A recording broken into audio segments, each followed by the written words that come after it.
Itu makanya saudara, saya mendorong kita saudaraku, kita jangan berusaha mencari damai saudara. Selamat pagi Bapak Ibu saudara yang dikasihi Tuhan Kristus. Kita bersyukur pada Tuhan, pagi ini kita bisa belajar dari firman Tuhan tentang kasih karunia Tuhan. Saudara, sebelum kita lebih lanjut mendengarkan firman Tuhan ini, kita berdoa lebih dahulu. Bapa di surga, dalam nama Tuhan Kristus, kiranya kasih karunia Tuhan dan damai sejahtera-Mu menyertai seluruh umat-Mu yang mendengar firman-Mu hari ini Tuhan. Dalam nama Tuhan Kristus kami berdoa, haleluya.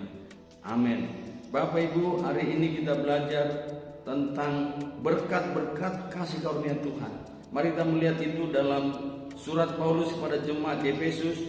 Saudara-saudaraku, Efesus pasal 1 ayat 1 dan 2. Dari Paulus, Rasul Kristus Yesus oleh kehendak Allah, kepada orang-orang kudus di Efesus, orang-orang percaya dalam Kristus Yesus, kasih karunia dan damai sejahtera dari Allah Bapa kita dan dari Tuhan Yesus Kristus menyertai kamu. Saudara-saudara, kita melihat di sini, saudara-saudara, doa Rasul Paulus, doa yang begitu esensial, doa yang begitu sangat penting sekali, saudara-saudara, kepada jemaat Efesus. Dia berdoa kasih karunia dan damai sejahtera dari Allah Bapa dan dari Tuhan Yesus Kristus menyertai kamu. Sama seperti ucapan imam di perjanjian lama, dibilang Tuhan menghadapkan wajahnya kepadamu dan memberi engkau damai sejahtera dan kasih karunia. Saudara-saudara, ada dua topik yang sangat penting yang didoakan oleh Rasul Paulus kepada jemaat Efesus, yaitu tentang kasih karunia Allah dan damai sejahtera. Bapak Ibu, dikatakan damai sejahtera dan kasih karunia Kristus menyertai kamu. Saudara, kamu di sini siapa? Itu adalah jemaat, saudara. Dan pertanyaan siapakah jemaat itu? Maka Rasul Paulus memberi identitas. Pertama, saudara, jemaat dikatakan adalah orang-orang kudus, saudara. Yang kedua, orang-orang yang percaya dalam Kristus Yesus. Orang-orang kudus, saudara. Kudus dalam bahasa asli Alkitab itu hagios, saudara. Hagios itu berarti orang yang diasingkan, saudara, untuk tujuan tertentu. Berarti saudara, jemaat Efesus adalah orang yang diasingkan oleh Tuhan, orang yang dipisahkan oleh Tuhan dari dunia ini, saudaraku, untuk rencana Tuhan, untuk karya penyelamatan Tuhan, saudaraku. Bapak Ibu, dikatakan tadi kita ini adalah orang-orang kudus, saudaraku. Siapakah orang kudus itu? Maka dikatakan identitas yang kedua adalah orang yang percaya di dalam Kristus Yesus. Saudara, percaya Kristus berarti, saudara, orang-orang kudus adalah orang yang percaya kepada Yesus Kristus Tuhan, saudara. Dan orang yang percaya pada Yesus Kristus Tuhan pasti, saudaraku, akan hidup dalam kekudusan. Dia akan terus memelihara kekudusan hidupnya, saudara.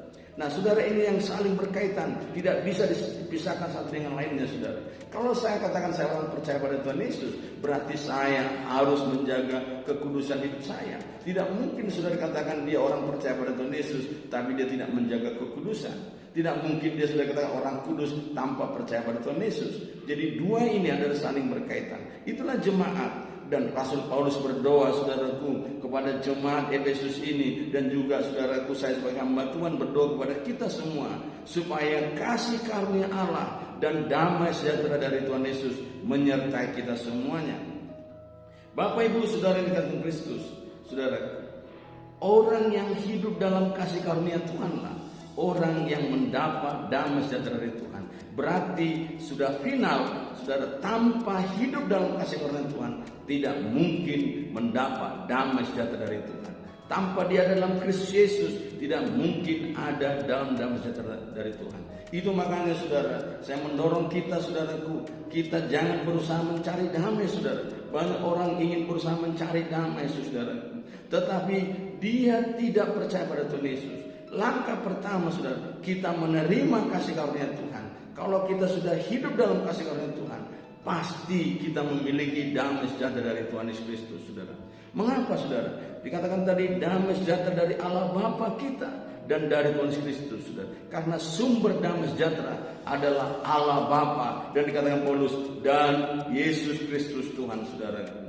Bapak Ibu, damai sejahtera itu dari Allah Bapa Dan saudaraku, diwujudkan kita melihat di dalam diri Yesus Kristus Tuhan. Mengapa saudara?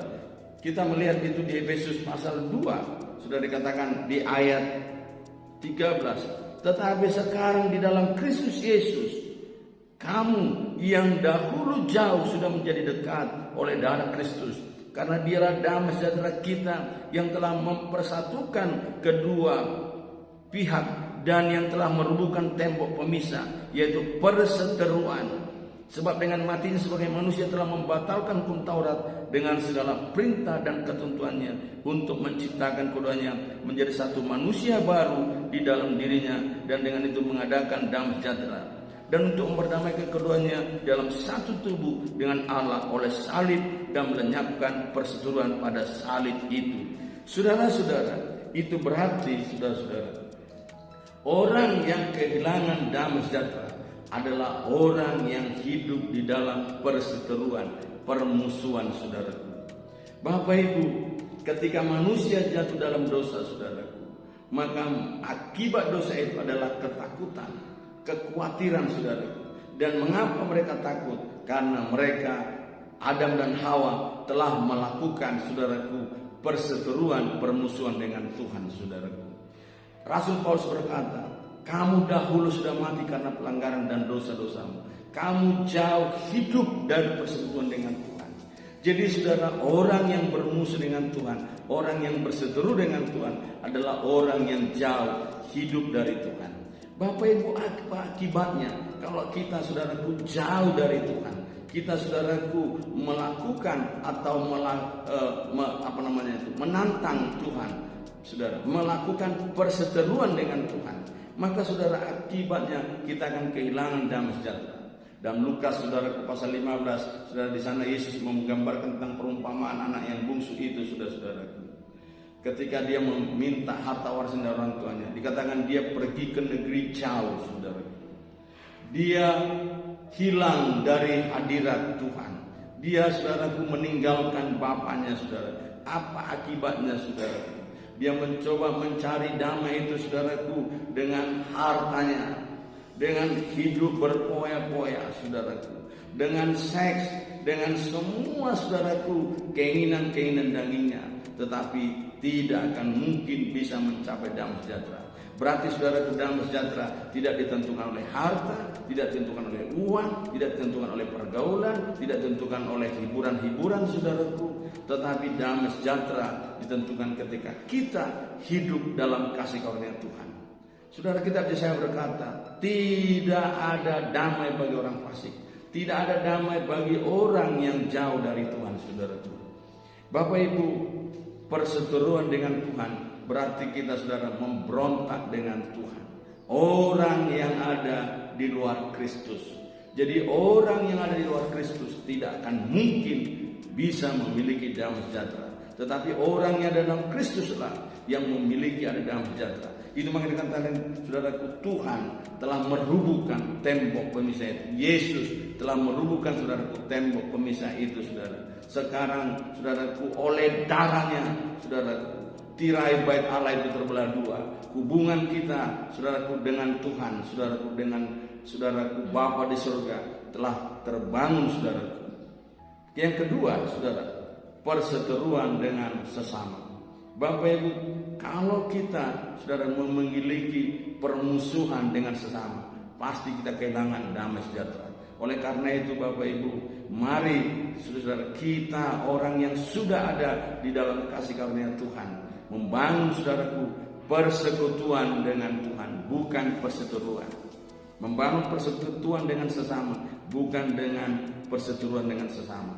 Berarti orang yang percaya pada Tuhan Yesus, orang yang selalu hidup, saudaraku, bergaul erat dengan Tuhan. Orang yang selalu hidup, saudaraku, bersekutu dengan Tuhan dan juga bersekutu dengan sesama. Berarti orang yang hidup dalam kasih karunia Tuhan tidak mungkin, saudaraku, tidak suka berdoa. Dia suka berdoa, dia suka merenungkan firman Tuhan, saudaraku. Dan orang yang hidup dalam kasih karunia Tuhan tidak akan menyimpan kebencian, iri hati dan dendam, tetapi di hatinya akan ada selalu pengampunan, kasih mesra kepada sesama. Bapak Ibu, seluruh pendengar yang dikasihi Kristus, Dengarkanlah baik-baik ini, saudara. Damai sejahtera hanya kita temukan ketika kita hidup di dalam kasih karunia Tuhan. Datanglah pada Tuhan Yesus, maka saudaraku, damai sejahtera itu akan menjadi milik kita. Tuhan Yesus memberkati kita. Puji Tuhan. Haleluya.